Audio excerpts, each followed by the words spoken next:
Alright, welcome back, YouTube. Alright, being natural again. Hope you guys are enjoying these impromptu set of videos I'm recording. Thank you guys for watching them, if you decide to watch them. I'm probably not going to get a lot of views on them, if at all. But it's just something I want to get off my chest, and it's a bit of a get to know me. So I appreciate it very much. I'll need to find some, like, screenshots in recording for once we get past the recording part.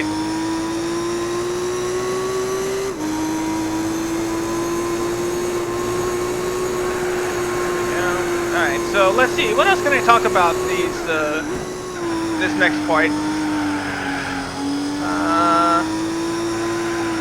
Let's see.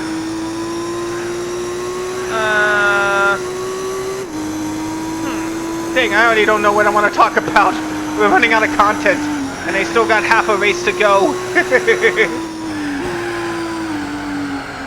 I guess I could go about some of my favorite games of all time.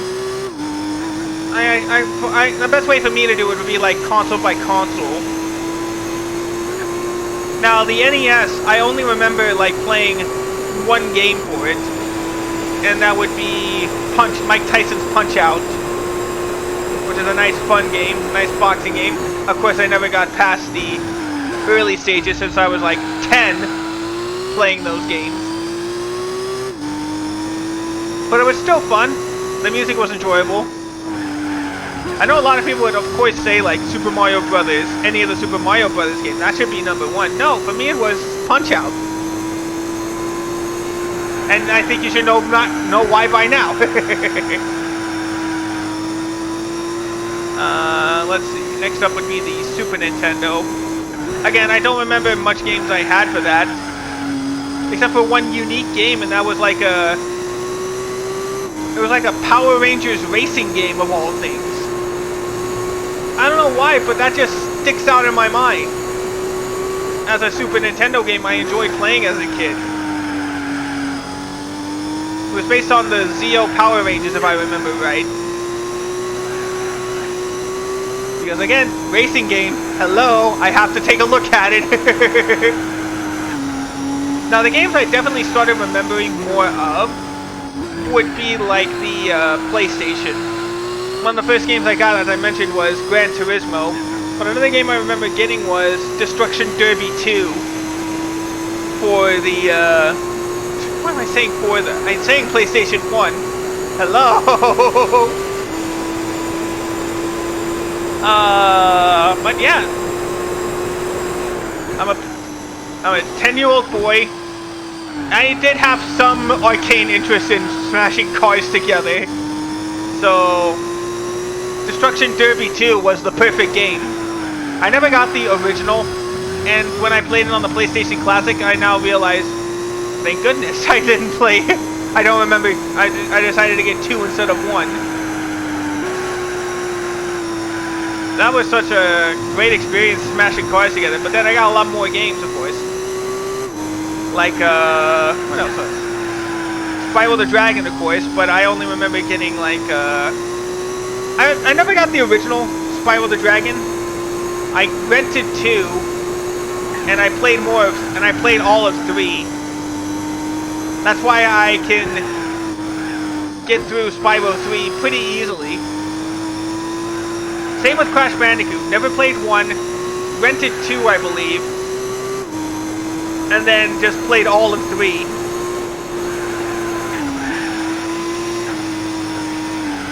Oh, got distracted right in the wall. There we go. Another game I like to play, and I mentioned this before, is Ridge Racer Type 4, which made me happy when it got on PlayStation Plus. It's one of the games that I can say that technically I beat in one stream. And I don't get to say that often, it seems. Not a lot of games anymore are good enough to finish on one stream.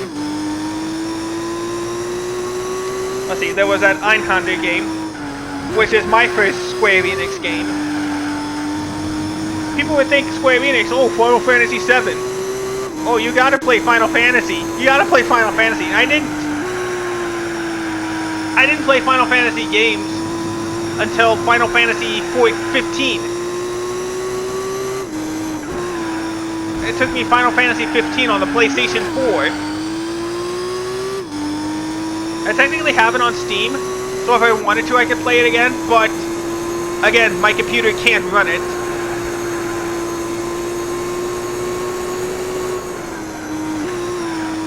But yeah, Einhander was my first Square Enix game. What other Square Enix games would people have known about? No, Final Fantasy would pretty much have been the only one.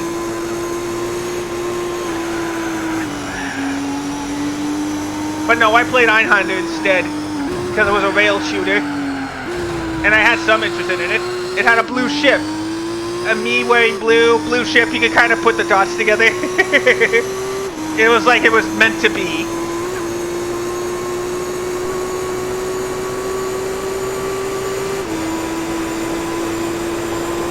What else? The Dreamcast. I did have, again, a few games extra on the Dreamcast as well. But of course, not enough for a full library. I had Sonic Adventure, Sonic Adventure 2, a demo disc, as I mentioned before. I also had NFL 2K, NFL 2K1. I remember renting NBA 2K and renting World Series Baseball 2K1.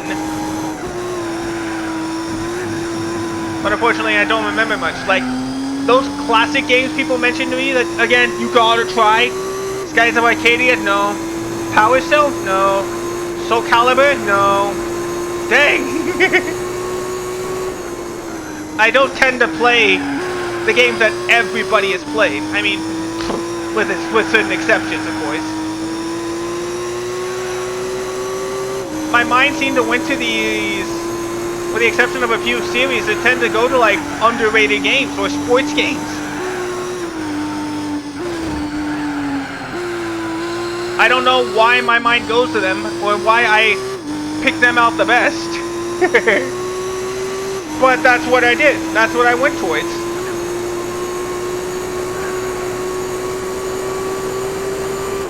Let's see. Let's go with N64 next, because I have a unique experience. I do remember when Blockbuster let you rent consoles? That's what I did, and the game we got was Super Mario 64.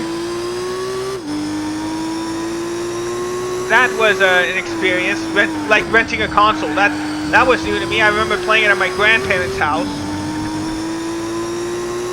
Because I remember like the travel trailer we lived in was being renovated, so we had to spend some time at my grandparents' house, spend some nights over there. One of the things that we did was rent an N64. And we might have rented a PlayStation 2, but I don't. And by PlayStation 2, I mean TOO, not TWO. But I don't remember what we rented or what I played when we rented it.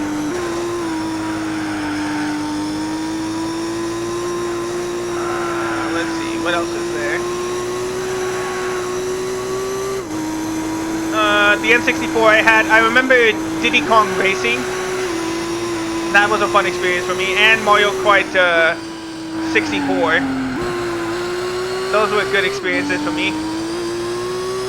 I remember playing Madden 2001. That actually had a blue card on it, like a blue. The cartridge was colored blue. Again, Destiny. It was meant to be. Like I had to get it. What else did I get?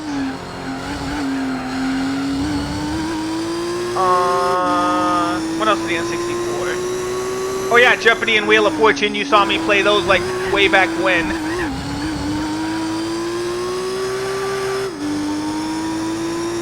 I think I rented also like Glover for the N64. That was a nice experience, I guess. I got confused by the platforming methods of the game, but at least I can say I played Glover. What else did I have on the N64? Maybe I rented Banjo-Kazooie. But again, platformers were so new to me, I had no idea how to play it.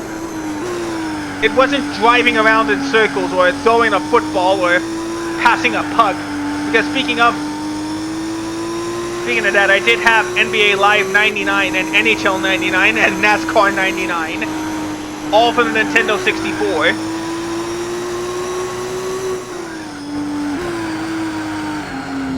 That,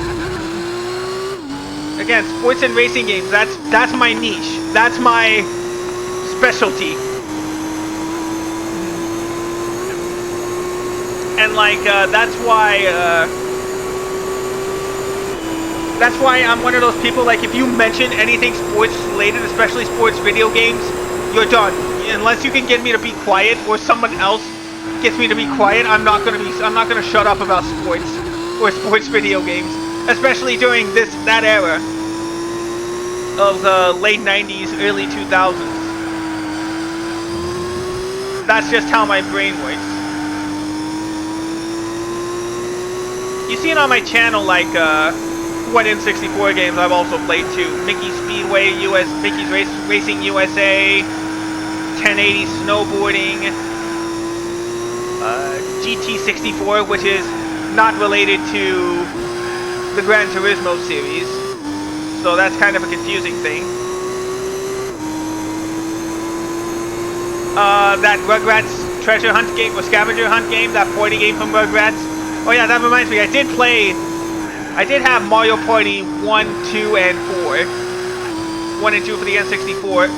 I rented 3, and I did buy 4 for the GameCube, which I think we'll talk about in the next video, but it is pit stop time as we reach 20 laps to go.